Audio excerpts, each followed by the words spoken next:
dito nang galing yung pamilya o yung mga apo na eventually lumabas si Noah. Si Noah ngayon ang tutupad sa mission ni Adan na hindi niya nagawa. Kaya ngayon, para magkaroon ng pagkakataon si Noah ang tuparin ang mission ni Adan, binigyan din si Noah ng 3 anak. Si Shem, si Ham, at sino pangatlo? Si Japheth, ang pangatlong anak ni Noah. So si Noah ngayon ang bagong central person. Sa maraming tao sa buong mundo, si Noah ang pinili. Siya ang central person. Hindi lang siya pinili, pinaghandaan ng 10 henerasyon at 1,600 years. So ano ang sinabi ni God kay Noah bilang central person? Meron siyang ipinagawa sa kanya. Gumawa ka ng isang malaking ark. Ito na ang foundation of faith. Gaano katagal ginawa ito ni Noah? 120 taon. So itong 3 elemento ng foundation of faith. Yung ark na malaking barko sa loob ng 120 taon para ma-indemnify, para mabayaran yung kasalanan na nagawa ni Adan na naulit sa panahon ni Cain and Abel. Para mabayaran yon, kailangan may gagawa ulit ng foundation of faith. Ito nga si Noah. Yung ark ay ginawa ni Noah kasama ng mga anak niya at asawa. Noong umpisa, tumulong sa kanyang pamilya. Pero sabi rin ni Father Moon, hindi daw sila tuloy-tuloy na tumulong. Dahil maraming dahilan. Yung asawa niya, nagrereklamo. Walang ginawa si Noah kundi umakyat ng bundok para gumawa ng barko. Ito naman mga anak, nakakantsawan sila mga kaibigan, bakit daw sila gawa doon sa trabahong yon, samantalang wala namang mangyayari. Dahil nga, ang inutos ng Diyos kay Noah, gumawa ng barko sa ibabaw ng bundok. Kasiraan yun, di ba? Meron bang taong gagawa ng malaking barko sa ibabaw ng bundok? Kung ikaw ay gagawa ka ng malaking barko doon sa tabing dagat o tabing ilog. Kaya minsan, ang utos ng Diyos sa tao, yung indemnity condition ni God sa atin, hindi natin kung maisip kung bakit. At hindi natin lubos maisip anong dahilan. Pero itong si Noah, kung hindi niya tinuloy at nagreklamo, hindi sana natupad. Sa loob ng 120 taon, walang isang ginawa, kundi ito. Tumulong man ang mga anak niya o hindi, sinuportahan man siya ng asawa niya o hindi, ginawa niya lang ang kanyang gagawin. Kaya ito ang naging kondisyon. Pagkatapos ng 120 taon, natapos ni Noah ang paggagawa ng isang napalaking barko. Binigay pa ng Diyos kay Noah kung gaano kahaba, gaano kataas, gaano kalapad, may sukat. Kasi nga, ang ibig sabihin ng ark, offering. Ang offering ay para ma-restore ang salita. Hindi lang yon. Sinabi pa ng Diyos, kailangan may 3 palapag, 1 pintuan, 1 bintana. Huwag mong gagamitan ng pako. Kaya sa mata ng tao, parang kasi kahangalan, di ba? Yung paggawa ng isang malaking barko sa ibabaw. Pero ito ang pananampalataya ni Noah. Kaya si Noah ang kinikilala ng Biblia na unang ama ng pananampalataya. Bago pa ng kahit na sino, si Noah ang unang ama ng pananampalataya. At inalay ni Noah kay God yung ark. Ang tanong, tinanggap ba ng Diyos yung ark o hindi? Tinanggap o hindi? Tinanggap. Ibig sabihin ito, natupad ni Noah ang foundation of faith. Hindi ba yun ang foundation of faith? Nagagawa siya ng ark sa loob ng 120 years. In-specify pa ng Diyos anong klaseng kahoy ang gagamitin. Gopher wood, ang tawag. At itong gopher wood ay magaling pa sa ibang bundok, dadala niya sa isang bundok. Napakahirap na trabaho. Finally, pagkatapos ang sandaan at inalay ni Noah, at ito ang naging silbing foundation of faith. Pero isang lesson ang pwede natin matutunan. Ang tinatawag na foundation of faith, hindi yung pananampalataya natin sa Diyos. Madaling manampalataya sa Diyos. Ang mas mahalaga, kung ang Diyos ay may pananampalataya rin sa atin. Parang isang lalaking nangliligaw sa babae. Pag sinabi ng lalaki kay babae, mahal kita, pero hindi naniwala yung babae, walang halaga yung sinabi niya. Ang dami rin nagsasabi kay God, naniniwala ako kay God, naniniwala ako kay God. Pero naniniwala kaya si God pag sinabi natin yon? Pero ang ginawa ni Noah, pinatunay ang kanyang pananampalataya, hindi dahil sinabi niya naniniwala lang siya. Pero dahil sa, meron siyang pinamalas na kanyang hirap na na-overcome, na pagwagian niya. At paano natin masasabi na nagkaroon ng tiwala ang Diyos sa kanya? Binanggit ng Diyos kay Noah ang sikreto ng paghuhusga. Kung natatandaan nyo, nung second day, nung Saturday yon, third day, pinag-usapan natin yung last days, eschatology, huling araw. At ang unang huling araw, yung panahon ni Noah. Anong ibig sabihin ko? Binanggit ng Diyos kay Noah ang plano niya ng paghuhusga. Pagkatapos ni Noah ialay, sinabi ng Diyos sa kanya, maghanda kayo. Sapagkat darating ang isang napakalakas na ulan. Bubuhos ang napakaraming tubig. At ang lahat ng humihinga ay malulunod sa tubig. Malalaman nila na ako ang Diyos at ako'y hindi masaya sa kanilang ginawa nila. Ibig sabihin, reveal ni Noah ang plano ng judgment o paghuhusga. Ito ang tiwala ng Diyos kay Noah. Kaya hindi mahalaga naniniwala lang tayo kay God. Ang mas mahalaga, kung si God naniniwala ba siya sa atin, pag sinabi nating naniniwala tayo sa Kanya.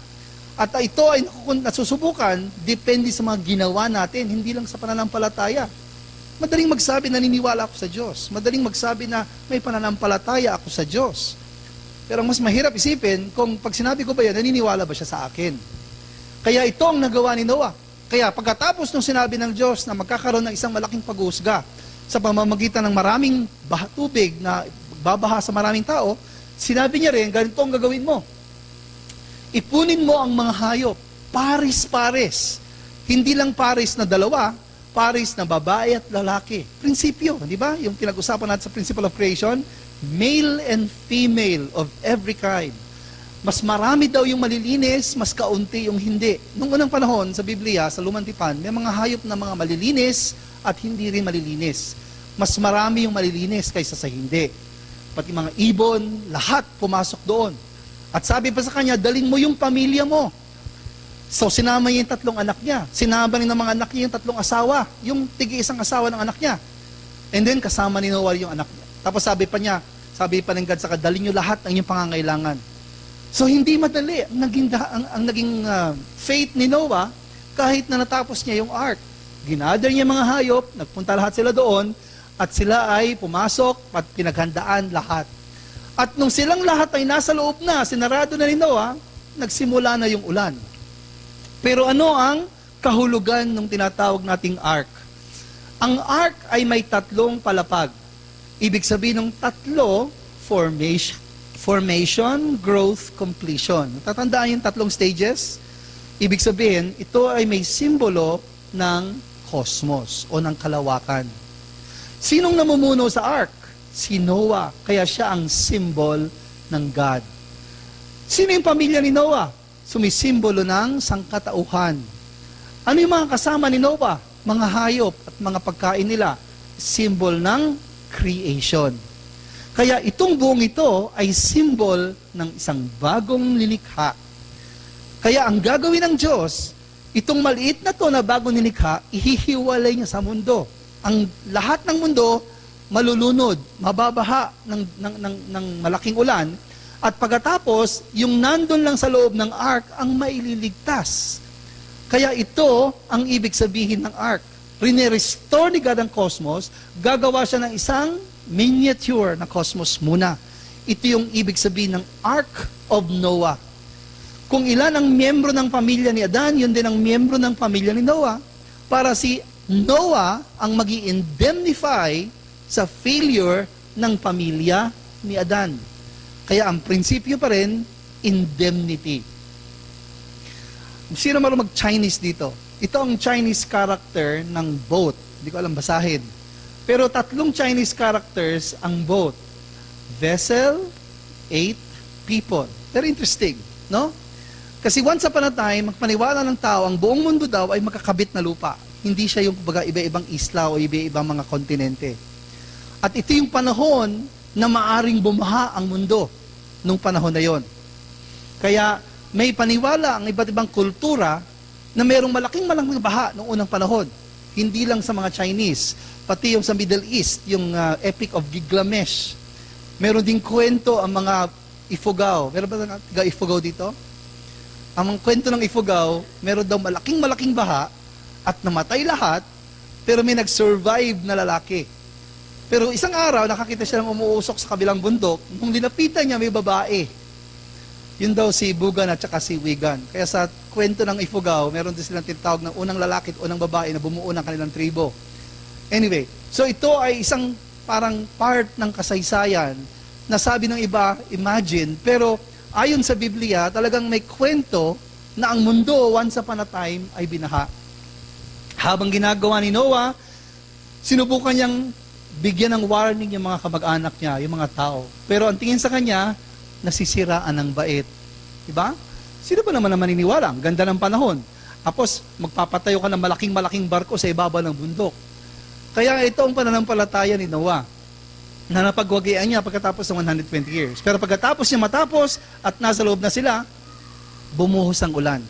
Ang sabi ng Biblia, the floodgates of heavens were open. Bumukas daw ang mga lagusan. At bumuhos ang ulan. Torrential rain starts to fall. Nasubukan niyo na ba yung ulan? Buhay na kayo rito nung panahon ng Ondoy, no? Ang Ondoy ay siguro maghapong ulan. At sabi ng mga nag-aaral, yung amount daw ng ulan na bumuhos sa Metro Manila ay katumbas ng isang buwan na ulan ng mga nakaraang taon. Bumuhos lang ng isang araw. Pero hindi pa maghapon. Pero yung ulan sa panahon ni Noah, 40 days. 40 araw na tuloy-tuloy ang bagsak ng buhos ng ulan. Kaya 40 days and 40 nights, tumaas ng tumaas. Una, siguro, bumaha sa mga patag. Nag-overflow yung mga river. And then, nagtakbuhan yung mga tao sa mga bundok. Pero hindi huminto yung ulan hanggang sa 40 days and 40 nights. Ang sabi ng Biblia, pagkatapos daw ng 40 days and 40 nights, ang lalim ng tubig ay 7 dipa, lagpas pa sa pinakamataas na bundok. Ano ba ang alam yung pinakamataas na bundok? Sa Pilipinas, siguro Mount Apo. 7 dipa ang lalim pa ng tubig. Kung sa Nepal, Mount Everest. Sa Mount Everest, 7 dipa ang lalim pa ng tubig sa tuktok ng bundok. Ang ibig sabihin, walang lupa na lumabas. So, sino lang naiwang buhay? Yung nandun sa loob ng arko. So, anong ibig sabihin ng 40? Ba't ginamit yung number 40? Sabi natin kanina, may meaning yung mga number sa Biblia. Hindi basta-basta numero yon. Kung natatandaan nyo, itong diagram na ito si God, ito yung man, woman, ito yung child. Ito yung tinatawag na 4-position foundation. Dito nang galing yung pinakamahalagang numero na 3 at 4. Nanggaling ang Diyos, nanggaling lahat sa Diyos, iisa siya. Bago siya nang umiral, siya rin ang gumawa sa sarili niya. Kasi doon nang galing yung 0, doon nang galing yung 1. Sa kanyang sarili, ginawa niya yung pares, dual characteristics. Doon nang galing yung dalawa, pares. Nung nilikha niya yung pares, doon lumabas yung dalawa. Pero nung naging dalawa yung kanyang linikha, siya yung ikatlo. Kaya mahalaga ang number 3. Ang number 3, ang number ng Diyos, sabi sa Biblia. Pero, yung dalawang ito, pag nagkaisa, magiging isa na lang. Kaya pag ito na po, 4 na yung objects na makikita natin. Kaya ang number 4 ay number of the earth. Number 3 is the number of God. Okay? Kaya dito nang galing yung mga importanteng numero. Yung 4 at 3, pag pinagsama mo, 7. Mahalaga yung 7, di ba? 7 araw sa isang linggo. 7 araw bago pinakawalan ni Noah yung mga ibon ng baha. 4 times 3, ilan yon? 12. Mahalaga rin yung 12. Diba? Kaya lahat yun ay mahalaga. Pero saan ang galing yung number 40? Ito yung tinatawag nating 4 position, dadaan siya sa 3 stages. Kung i-divide mo sa 3 rin, ang isang stage, ito, 1, 2, 3, 1, 2, 3, 1, 2, 3, pagdating dito sa taas, number 9. Ang perfection ay number 10. Di ba? Pag dumaan ang 4 position, hanggang umabot sa number 10, dito nabubuo ang number 40. Kaya very important yung number 4. Pag dumaan sa 10 stages, doon nangyayari yung number 40.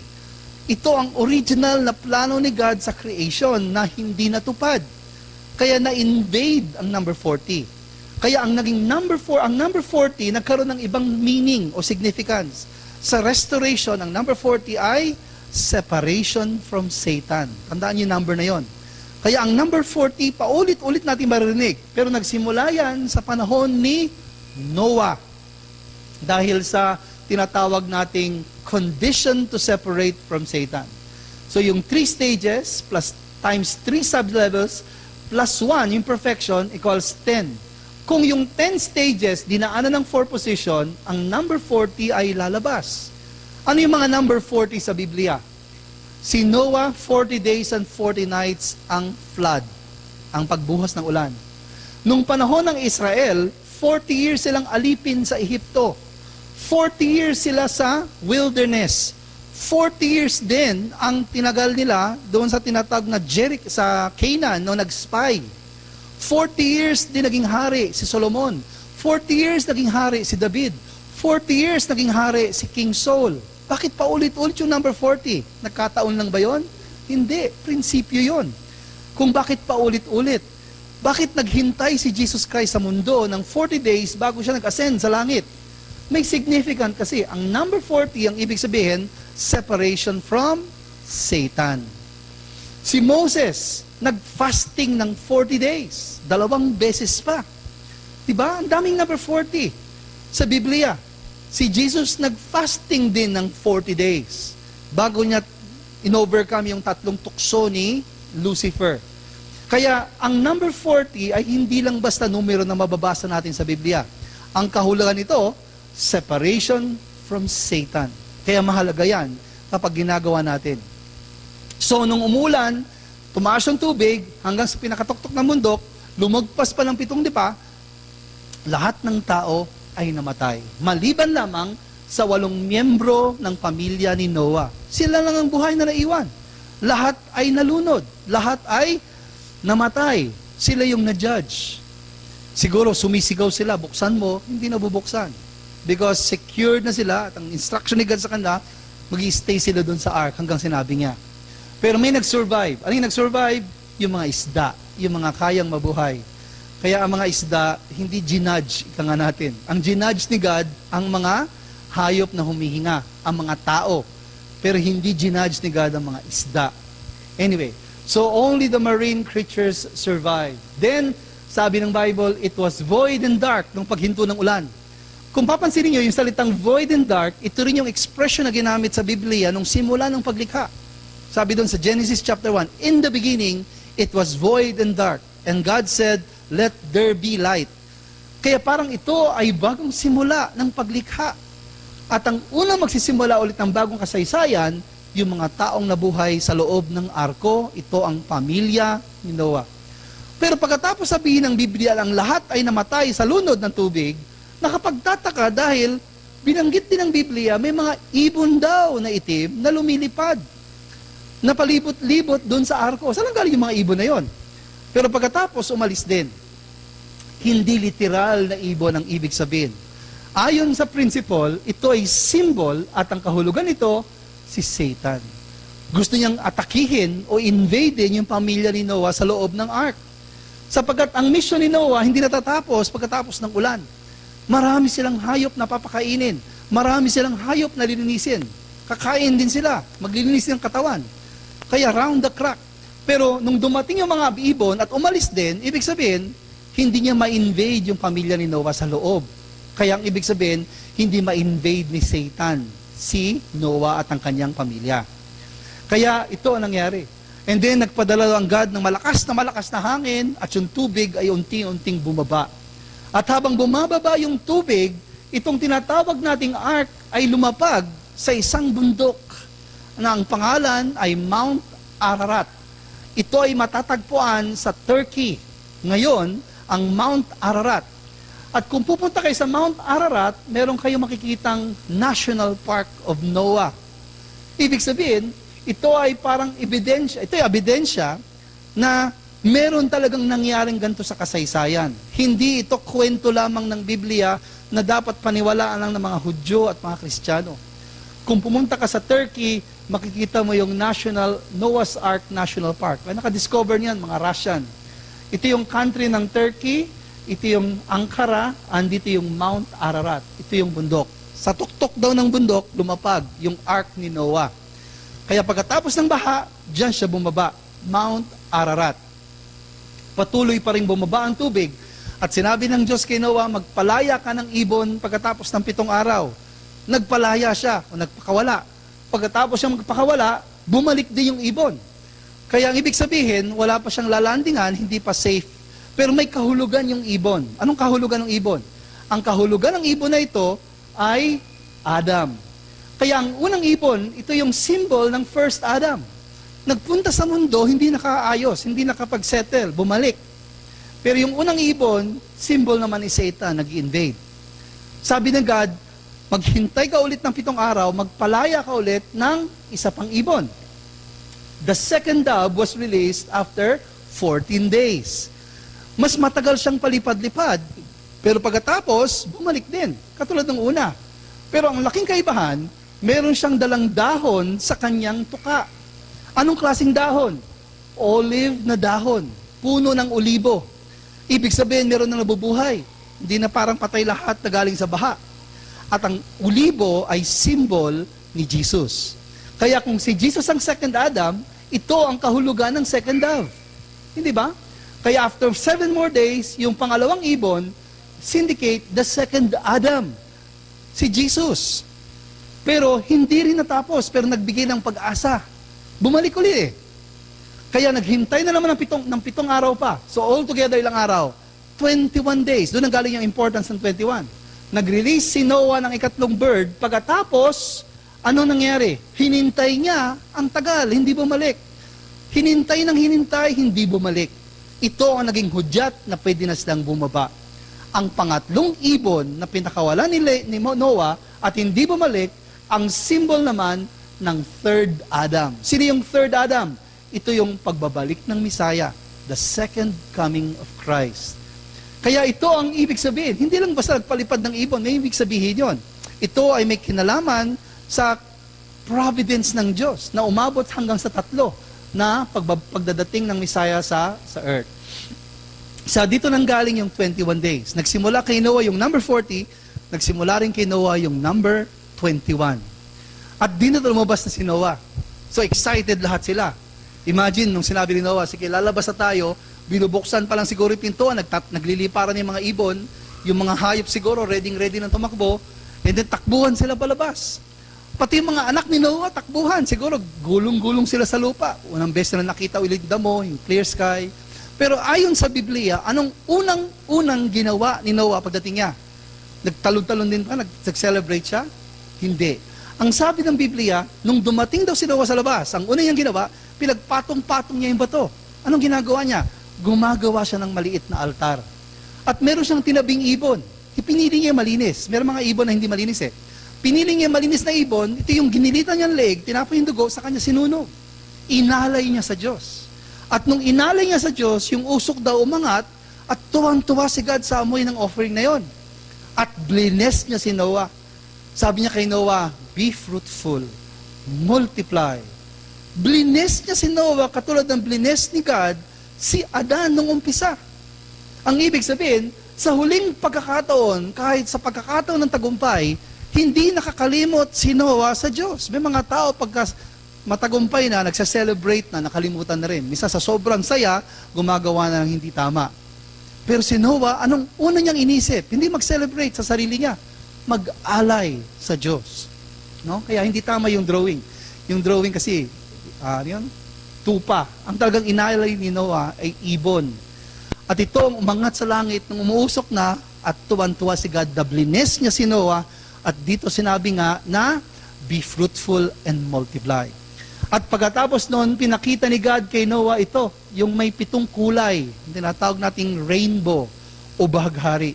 Ito ang naging covenant ni God kay Noah. Sabi niya, Noah, hindi ko na mumuulitin ang pagja-judge sa mundo dahil sa tao. Never again shall I smite the earth. So, ang ibig sabihin, pinangako ng Diyos kay Noah na hindi na babalik ulit ang baha. Wala na ulit ng ganitong klaseng judgment. This will be the last time that I will judge the earth because of man. Kaya pag nakita niyo yung rainbow, isipin niyo yung covenant ni God kay Noah. At hindi sisirain ng Diyos ulit ang lahat ng buhay dito sa mundo. Kaya hindi literal yung last days na sinasabi. So, matagumpay ba ang foundation of faith? Matagumpay na matagumpay. With flying colors, ika nga natin. Talagang sigurado si God kay Noah na meron siyang pananampalataya. Sa dami, sa harami ng hirap, sa tagal ng panahon ng paghihirap ni Noah, hindi nagbago ang kanyang pananampalataya. Kaya ito ngayon ang naitatag. Pero kulang ang foundation of faith. Anong kulang ng foundation of faith?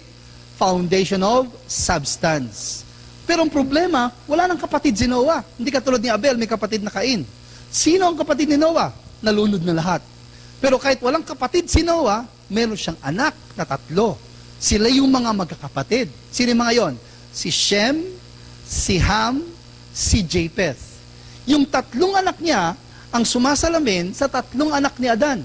Kaya yung unang anak ni Noah na si Shem at si Ham ang tumatayo bilang bagong Cain at bagong Abel. Ito ang ibig sabihin ng magkakapatid. Kaya si Shem, parang ito yung Cain. Si Ham, parang siya yung Abel. 3 anak, di ba? Si Shem, si Ham, si Japheth. Parang ito yung parang Cain, ito yung Abel, ito naman si Seth. Sino ang may katungkulan na gawin ang foundation of substance? Si Shem, tsaka si Ham. Naintindihan nyo? Pero, sino ang tatayo na foundation of substance na central person? Si Shem o si Ham? Sino dapat? Si Cain or si Abel? Di ba si Abel? So, sino dapat?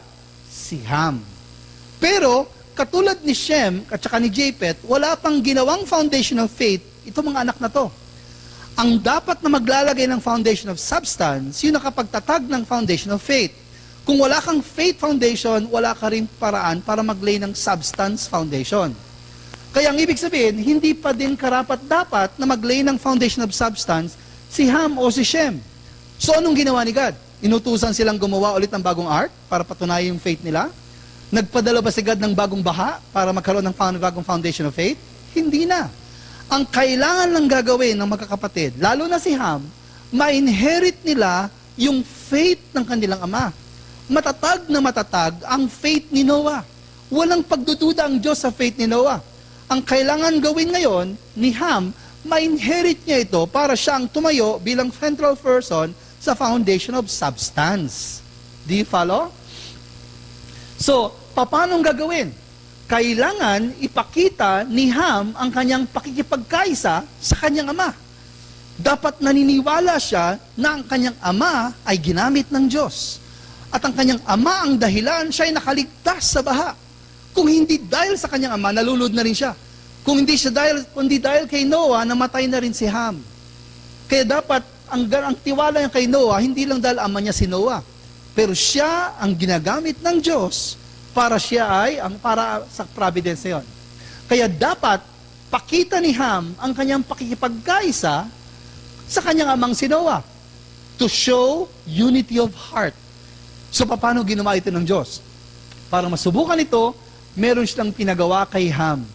Kasi si Ham ang tatayo na bagong Abel, si Shem naman ang tatayo na bagong bagong Cain. Bago mag-unite si Shem kay Ham, kailangan patunayan muna ni Ham na pwede niyang ma-inherit yung faith ng kanyang ama na si Noah. Hindi na kailangan ng bagong arko. So parang silang dalawa, ang bagong Cain and Abel. So paanong ginawa ng God ito? Ilang taon pagkatapos ng baha, itong si Noah nakapagtanim ng mga halaman at isa sa mga tanim niya, ubas. Nagkaroon siya ng isang malaking ubasan. Meron din siyang pisaan ng ubas. Pinipisa ang mga ubas noon para gawing juice. Yung juice, pag pinerment, ginagawang alak, iniinom nila. So, isang araw, ayon sa kwento, si Noah ay gumising na masayang-masaya. Sa sobrang saya niya, nag-celebrate. And then, inom siya ng inom. Ayun pala, sineselebrate niya yung anniversary ng paglabas nila sa ark. So, ang saya-saya, inom ng inom. Sa sobrang dami ng inom, nalasing. Pag ikaw lasing ka, para kang inaantok. So, naghanap siya ng tutulugan, nagpunta siya sa isang lugar na siya matutulog. Pero ayon sa kwento ng Biblia, bago daw humiga at matulog si Noah, inalis niyang lahat ang kanyang mga damit at natulog ng hubot-hubad. Ito yung kwento ng Biblia. Habang siya'y natutulog, nalasing, ito naman ang pagpunta sa kanya ng anak niya. At sino sa mga anak niya ang unang pumunta? Si Shem, si Ham o si Japheth? Si Ham. Tatandaan natin, si Ham ang may katungkulan na tumayo sa substance. Siya yung second son. Siya yung katapat ni Abel. Siya ang dapat magpatunay ng pananampalataya sa kanyang ama. Kaya nagkataon, si Ham ang unang nakakita sa kanyang ama. Pero nung nakita niya ang ama niya natutulog at walang damit, lumabas dahil sa hiya na iskandalo yung kanyang pakiramdam. Sinabi niya sa kanyang kapatid, Shem, Japheth, yung ating ama, natutulog sa tent, nakakahiya. Bakit? Nakahubad, walang damit. Nung sinabi niya yun, yung mga kapatid niya, nahiya na rin. So ang ginawa, kumuha ng kumot, tumakbo. Pero dahil sa kahiya ng pakiramdam, hindi man nila gustong tignan, ang ginawa nila, naglakad sila ng paatras. Paatras nilang nilakad. At pagkatapos, nung tumapat na sila sa katawan ni Noah, tinakpan nila yung katawan. At doon na nagising si Noah. Galit na galit. Anong sinabi niya? Ginudge niya yung mga anak niya. Ikaw, Shem, magiging alipin ka, pati mga apo mo. Ikaw, Japheth, ganun din. Pero ikaw, Ham, hindi ka lang alipin. Alipin ka ng mga alipin. And doon na natapos yung kwento ni Noah sa Biblia. Walang pagpatuloy ng kwento, walang pagpapaliwanag kung anong nangyari. Pero may papaliwanag natin yan dahil sa principle. Ano ba ang kasalanan na rinirestore ng mga central figure? Yung unang-unang kasalanan ni Eva at Adan. Anong nangyari sa Garden of Eden? Si Eva at Adan ay mga nakahubot-hubad. Pareho pang, magkaiba pa yan, lalaki at babae. Pero ang sabi ng Biblia, hindi sila nahihiya. Pero pagkatapos nilang kumain ng bunga, anong ginawa ni Eva at Adan? Tinakpan ng katawan. Ang nangyari sa time ni Noah, ganito rin. Hindi isang indemnity o pagbabaliktad. Isang pag-uulit ng kasalanan. Ano ba ang masama kung ang lalaki nakakita ng isang lalaking nakahubad? Lalo na kung ang nakita mo, tatay mo, na matanda. At lalo na kung nakita mong tatay mong matanda, ang dahilan kung bakit ka nakaligtas sa baha. Ibig sabihin, ikinahiya niya yung tatay niya. Hindi lang ikinahiya sa pakiramdam, minultiply niya pa sa kapatid niyang iba. Wala naman dapat nakakahiya yun, di ba? So, si Ham ay kasama sa barko. Nalinisan ng mundo. Pero madumi pa rin ang isip ng anak niyang si Ham. Kaya tayo, pwede natin itago yung mga ginagawa natin, pwede natin itago yung iniisip natin sa isa't isa, pero hindi natin pwede itago yung kay God. Ito ang nangyari kay Ham. Kaya itong dahilan, biglang natapos yung kwento. Biglang ginudge ni God, o ginudge ni Noah, yung kanyang anak na si Ham. Ito ang ibig sabihin, hindi nag-separate kay Satan, at pinakita rin na hindi siya nakiisa sa kanyang amang si Noah. So itong dahilan, hindi niya pwedeng manahin ang foundation of faith ni ni Noah. At ito ang nangyari. Galing dito sa lugar nila, yung tatlong descendants ni Noah nagkaiba-iba ng direksyon. Yung mga Japhethites dito sa norte, Shemites doon, yung Hamites papunta sa Africa. At kung titingnan nyo, ang kasaysayan ng Africa, doon natin makikita ang pinakamaraming naging mga alipin. Kaya theologically, ang explanation, ba't naging alipin ang mga slave, ang mga Africans, dahil mga descendants sila ni Ham. Kaya ang mga Hamites ang naging ancestors ng mga Africans.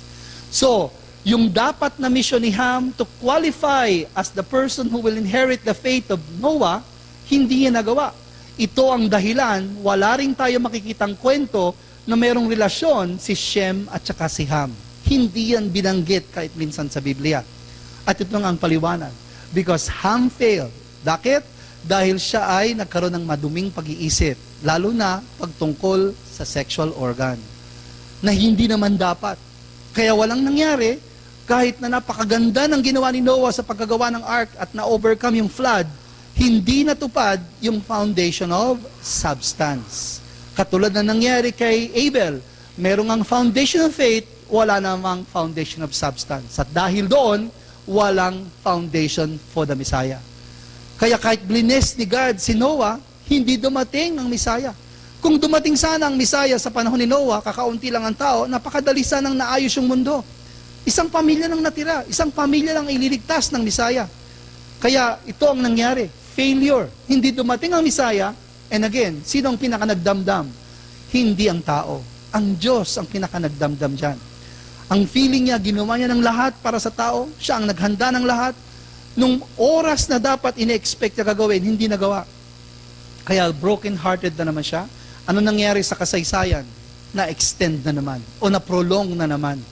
Ibig sabihin na hindi na pwedeng gamitin ni God ang pamilya ni Noah, humanap siya ng ibang gagamiting pamilya. At hindi ito madali. Mahabang proseso bago dumating ang susunod na tinawag niya. Ito si Abraham. Sino ba si Abraham? Si Abraham ay anak din o apo ni Noah. Pero saan ang galing si Abraham? Hindi kay Ham. Dahil si Ham nga yung nagkasala, kinuha ng Diyos ang lahi ni Abraham sa lahi ni Shem. Pagkatapos ng 400 taon at 10 henerasyon. Kaya kung babasahin yung Lumang Tipan, may 10 pamilya bago dumating si Abraham. Si Abraham ang bagong central person na siyang gagawa para ma-indemnify yung failure ni Noah, kasama na rin indemnify yung failure ng pamilya ni Adan. Meron siyang 2 anak. Pag-uusapan natin mamaya, si Ishmael at saka si Isaac. Si Abraham ang kinikilalang ama ng 3 malalaking relihiyon. Ito yung symbol ng mga Hudyo, siya ang ama ng Hudyo. Siya rin ang ama ng Kristyanismo dahil si Jesus ay hindi Kristiyano. Si Jesus ay Hudyo. Di ba? Pinanganak siyang Hudyo, lumaki siya sa Israel. Pero dahil meron siya pang isang anak na umalis at siya ang naging simula ng isang malaking tribo, yung tinatawag nating mga Edomites. Sila ang naging Arabs. Ang Arabs kung siyang pinanganak si Muhammad at si Muhammad ang nagtatag ng bagong religion na tinatawag na Islam. Ang tawag nila kay Abraham, Ibrahim. Kaya ang ibig sabihin, itong 3 relihiyon na to ay nanggaling sa iisa. Magkakapatid na relihiyon yan. Pero nag-aaway-away. So, paano pinili ng Diyos si Abraham? Si Abraham ay kakaiba sa lahat ng pinili. Bakit? Alam niyo ba na si Abraham ay nanggaling sa panganay? Sabi natin kanina, malapit ang Diyos sa pangalawa, hindi sa panganay. Hindi lang sa panganay, nung pinanganak si Abraham, ang kanyang ama ay si Terah. Si Terah, na ama ni Abraham, ay isang idol maker. Gumagawa ng Diyos-Diyusan. Sa pamamagitan nito, binibenta niya, kumikita siya ng pera. At hindi lang yon, nakatira pa siya sa lugar ng mga Ur, o mga taong Chaldeans ang tawag. Ang mga Chaldeans are idol worshiper. Kaya bakit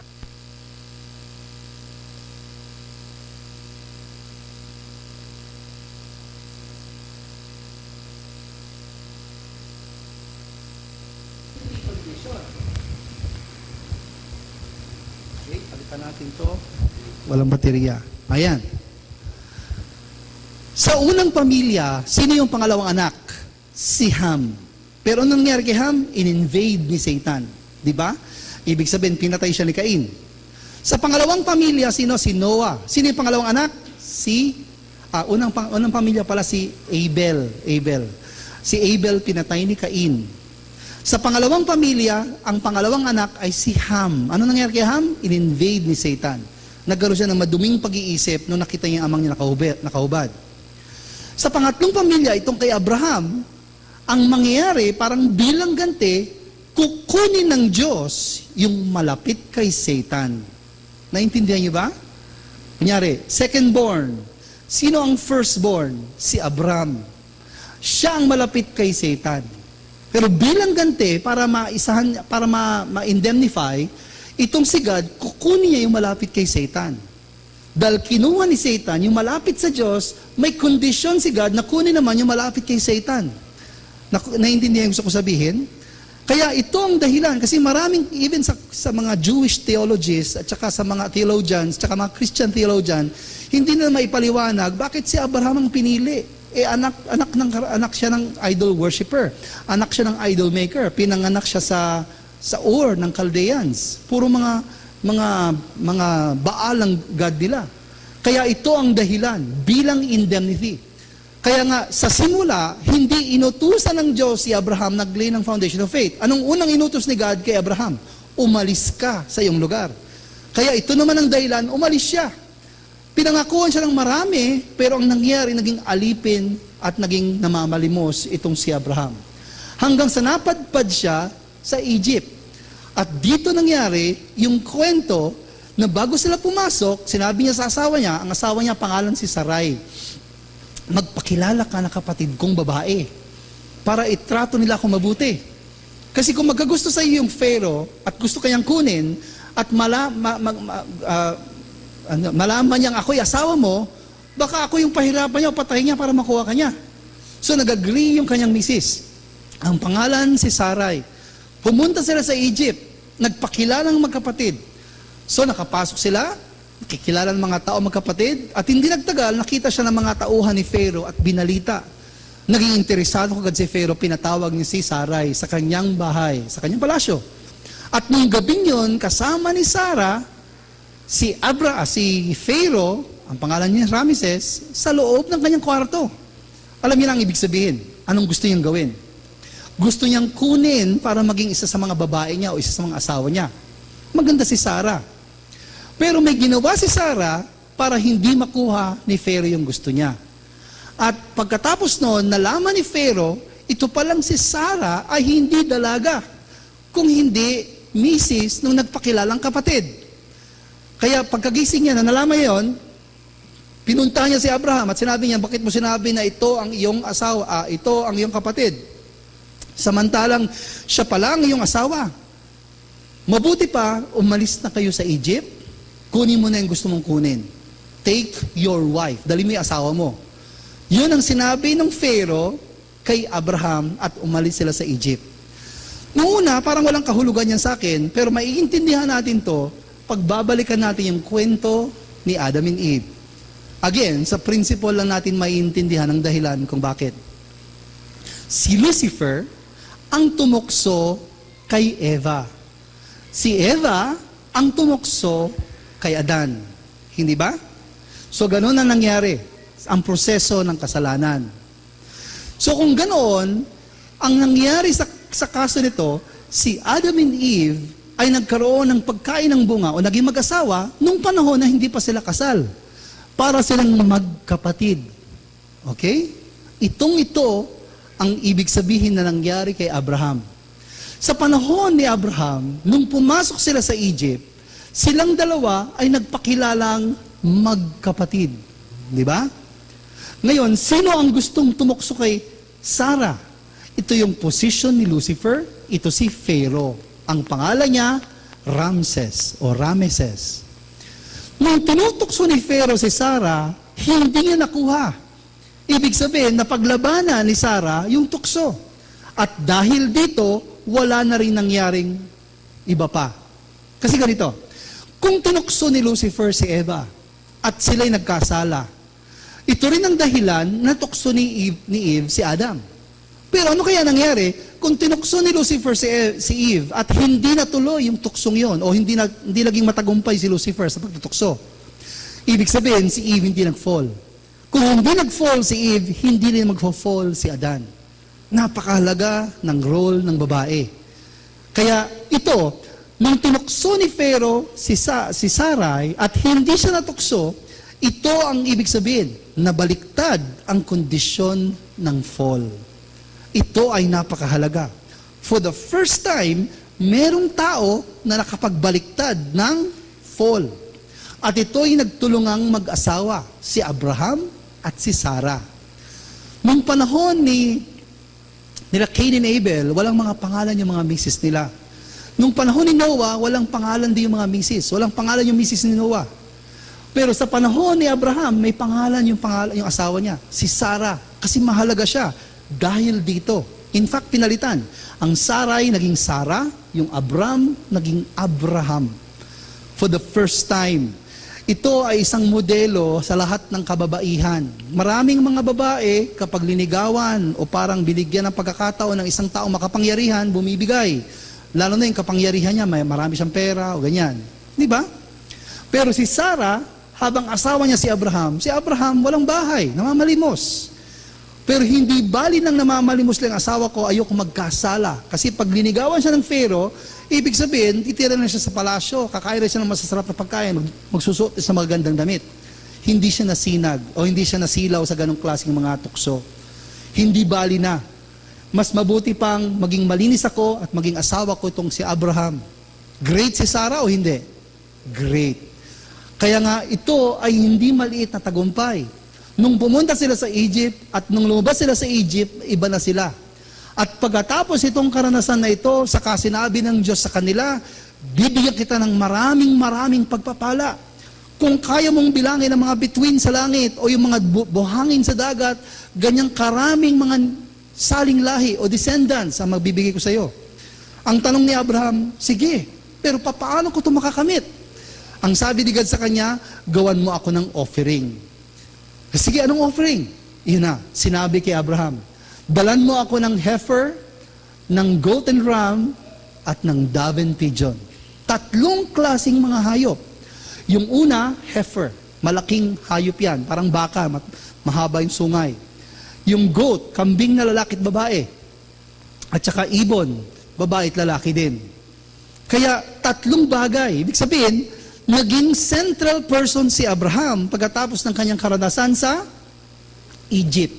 Pagkatapos niyang ma-reverse yung nangyari sa kanya yung nangyari sa fall, nung hindi natukso si Sarai nung haring si Pharaoh. So, ito ang ibig sabihin. 3 offering ang pinapaalay kay Abraham. Bakit 3? Si Abraham ay tumatayo sa 3 henerasyon. May nauna sa kanya, may sumunod kay Adam, ito siya, si Abraham. Ang mission ni Abraham, hindi lang para sa kanya. Siya rin ang may katungkulan na indemnify yung problema na nangyari kay Noah at isama na rin yung pinagmulan sa pamilya ni Adan. Kaya ito ang dahilan, 3 klaseng offering ang kailangan. Kaya ang ibig sabihin ng alay na ito ay parang 3 birds in 1 stone. Hitting 3 birds with 1 stone. Parang kape, 3 in 1. Pag nagawa ito ni Abraham, na-solve niya lahat ng problema na nagsimula pa sa panahon ni Adan, hanggang kay Noah, hanggang sa kanya. Okay? Ang utos ng Diyos sa kanya, hatiin sa 2. At pagkatapos niyang hatiin, ilay, side by side, magkatabi. So, madaling isipin yung pigeon and ram. Pero ito malalaking hayop, hahatiin mo sa 2 at ilalatag mo sa offering table na magkatabi, magkatapat. So, ito ang mission niya.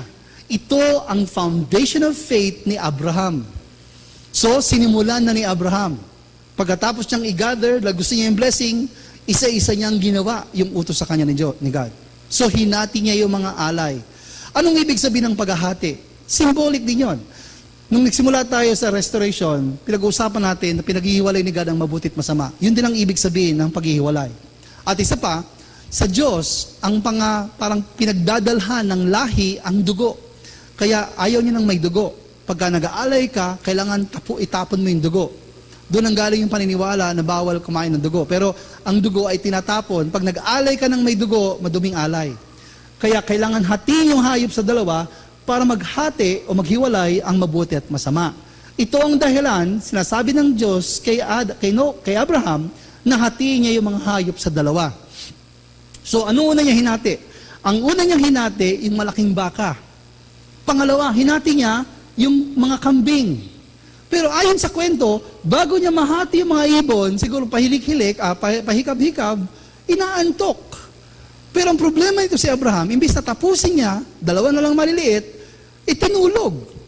Habang natutulog siya, may dumating na mga ibon. At sinimulang pagkakainin ang mga hinati niyang mga hayop. Anong ibig sabihin ng ibon na yon? Ibig sabihin ng ibon, katulad ng pamilya ni Noah, si Satan ang kumukuha ng offering ni Abraham. Para kanino yung offering? Kay God.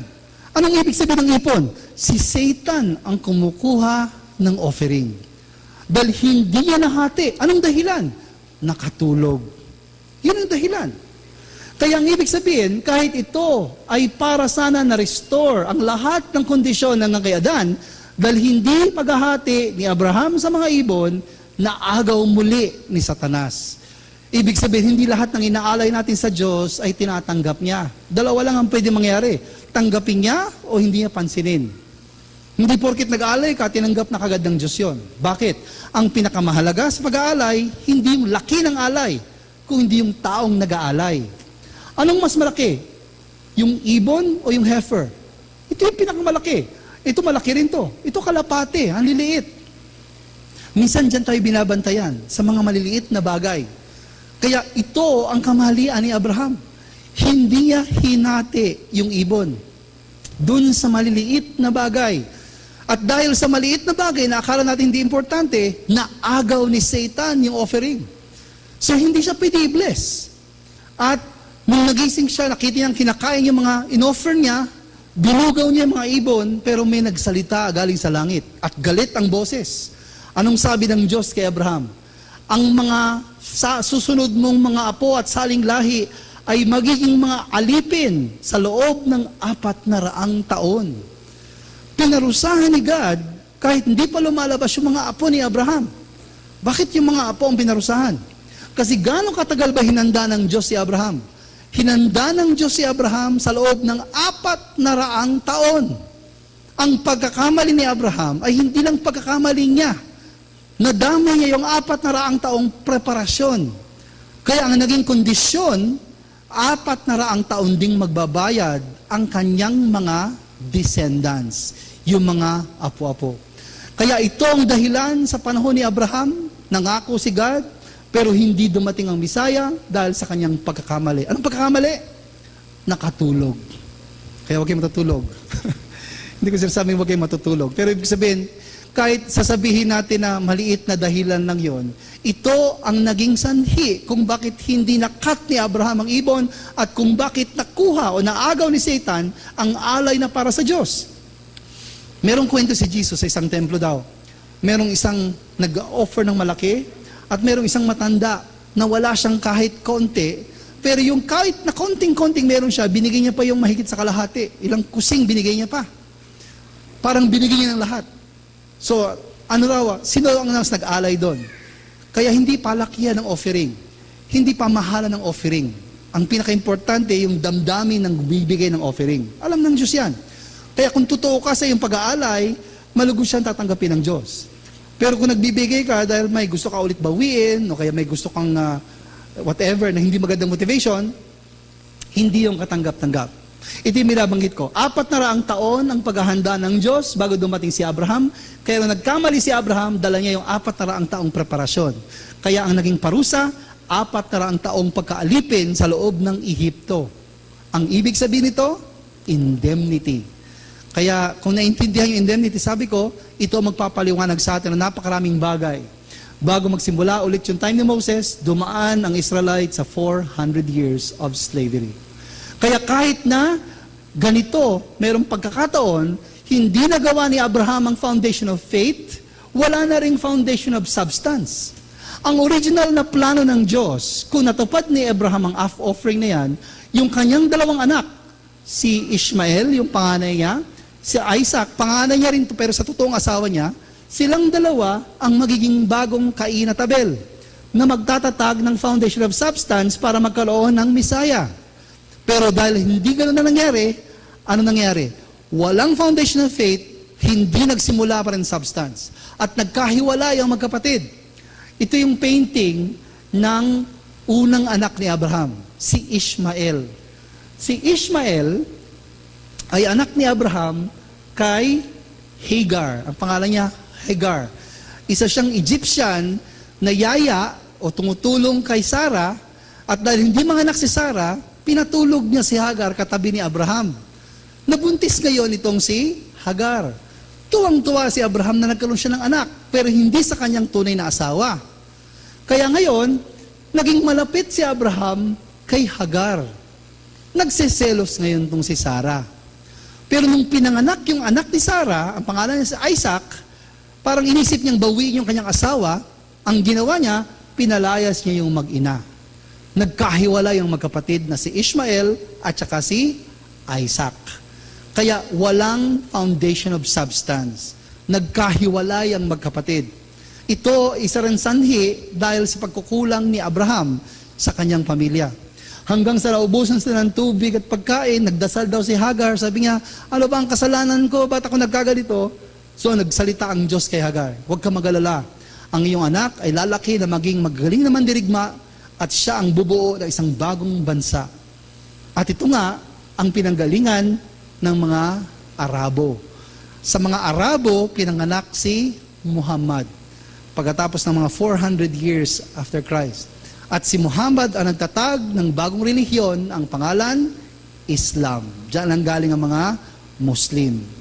Kaya nagkahiwalay ang pamilya ni Abraham.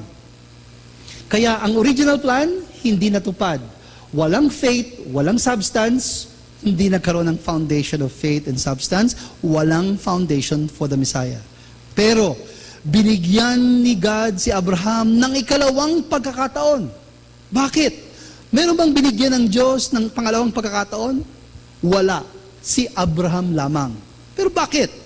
Kasi si Abraham ay ikatlong pamilya. Natatandaan yung kahalagaan ng tatlo? Sino yung una? Kay Adan. Sino yung pangalawa? Noah. Si Abraham, ikatlong pamilya. At si Abraham ay nakatungtong sa dalawang matagumpay na foundation of faith. Ni Abel at saka ni Noah. Hindi lang yon. Dahil sa tinatawag nating third family, number 3, Adam, Noah, Abraham. At isa pa, dahil sa anak ni Noah, dahil sa anak ni Abraham. Ang nangyari sa pamilya ni Adan, yung anak niya ang naglay ng foundation of faith. Ito si Abel. Pero pinatay siya ni Cain. Kaya sa pamilya ni Noah, na-involve yung second generation. Sino yung second generation? Si Shem tsaka si Ham. Pero si Ham din ang dahilan naging pagkakamali. Ang pagkakamali ni Abraham, siya lamang, hindi pa kasama yung second generation niya, na si Isaac. Kaya ang ibig sabihin nito, hindi pa talaga, kumbaga, naubos lahat mga chances niya. Pwede pang maayos kung ang paraan ay sa pamamagitan ng second generation. Yung anak ni Abraham. Kaya binigyan ng Diyos ng ikalawang pagkakataon. Pero hindi bago, napunta silang muli sa isang kaharian. Anong kaharian ito? Sa kaharian ng Gerar. Ang hari ng Gerar, ang pangalan si Abimelech. Ganoon din ang nangyari. Nagpakilala si Abraham at si Sarah na magkapatid. At hindi nagtagal, napansin ng hari, nagandahan kay Sarah, napasama si Sarah sa bahay ni Abimelech at kasama niya sa kwarto. Pero itong si Sarah, wise talaga siya. Meron siyang ginawa sa kanyang diet, kasuotan, na hindi nagagusto sa kanyang hari. Minaamoy yung haring di maganda. Dahil doon, kahit gusto ng hari na kunin si Sarah, makuha yung yung gusto niya, hindi nakuha ng hari. And then, na naginip yung hari, pag may ginawa ka dyan sa babaeng yan, may dadating na masama sa iyong kaharian. Dahil itong babaeng ito ay may asawa. Pagkagising niya, pinuntahan niya kagad si Abraham. Ba't sinabi mong kapatid mo yan? Asawa mo pala. Gusto mo bang magkagulugo kami dito sa Gerar? Kunin mo na lahat ang kailangan mo, umalis na kayo sa Gerar, sama mo na yung asawa mo. Take your wife. Kung tinukso ni Lucifer si Eva at hindi nagpatukso si Eva, baka hindi na sinabi ni Lucifer, Adam, take your wife. So sa pangalawang pagkakataon, na-overcome ni Sarah at saka ni Abraham ang temptation ni Satan sa pamamagitan ng pakikipagkaisa ng mag-asawa. Kaya napakahalaga ng mag-asawa. Kapag ka nagtalagang tulungan ng mag-asawa, mahirap silang invade ni Satan. Kung yung isa lang o yung isa lang, mahirap. Kailangan mag-asawa magtutulungan. So ito ang kondisyon na binigyan si Abraham ng pangalawang pagkakataon sa foundation of faith. At ano ang naging foundation of faith ni Abraham? Greater indemnity. Anong klaseng greater indemnity? Imbis na mag-alay ng mga hayop, mga ibon, anong pinaalay ng Diyos kay Abraham? Yung kanyang isang anak na lalaki. Ang pangalan, si Isaac. Take your only son, Isaac, whom you love, and sacrifice him as a burnt offering. Malinaw sa isip ng mga Hudyo ang ibig sabihin ng burnt offering. Ang ibig sabihin yan, gigilitan mo sa leeg, tatapan mo yung dugo, susunugin mo. Ito ang pinapagawa ng Diyos kay Abraham, ialay niya si Isaac, gigilitan niya ng leeg, ilalagay niya sa apoy para ialay. So, ito ang greater indemnity. Dahil nga hindi pumasa si Abraham sa lesser indemnity. So, sinama niya anak niya. Umakyat sila sa bundok ng Moriah. May mga kasama siya, may donkey silang sinakyan. Pero sa paanan ng bundok, iniwan niya lahat yung kasama niya, pati yung donkey. Naglakad lang silang mag-ama. At habang naglalakad silang mag-ama, tinatanong ng bata, Tay, saan tayo pupunta? Doon sa taas ng bundok, mag-offering tayo kay God. And then, yung tanong na ayaw niya sanang marinig sa anak niya, pero tatay, nasaan ang offering natin? Kung kayo si Abraham, paano niyo sasagutin yun sa anak ninyo? Alam niyo yung anak niyo i-offer mo. Tumahimik ka dyan, papatayin kita mamaya. Ganun ba sasagot mo? Hindi. Ang sagot ni Abraham, maghintay ka lang anak. Dahil bibigyan tayo ng alay ng Diyos. Pero alam ni Abraham, sinabi na sa kanya, ang iaalay niya ay walang iba, kundi yung kanyang mahal na anak na si Isaac. Hanggang sa dumating sila sa bundok. Kaya ito yung puso niya. And then inutusan niya si Isaac na maghanda ng mga kahoy, magsiga ng apoy, at ihanda ng lahat. Nung nakahanda ng lahat, wala pa rin makita si Isaac. Hanggang sa hinawakan na siya ng kanyang ama at tinalian sa kamay.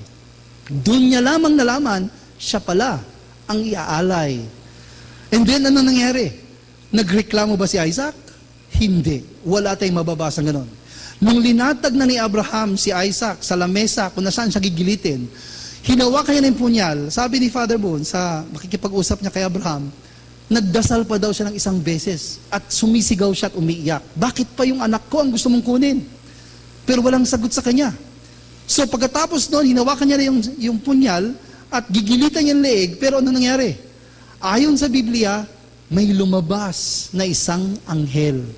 At pinigilan si Abraham sa kanyang balak. Gaano kahalaga itong tagumpay na to? Dapat intindihan natin kung saan nanggaling si Isaac.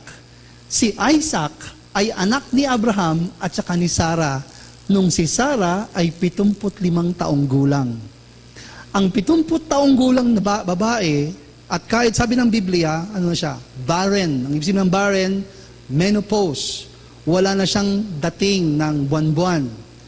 Hanggang sa dumating yung araw, dumating yung anghel, sabi sa kanya, huwag ka mag-alala. Ikaw ay mag-aanak, ang mga sisilang ng isang malusog na lalaki. Nung sinabi ni Sarah, ay sinabi niya kay Abraham, sinabi ni Abraham kay Sarah, natawa lang si Sarah, ako mga anak, sa kondisyon kong ito, paano ko mga anak? Wala na akong menstruation. Pero wala raw imposible sa Diyos. Pero nagkatotoo.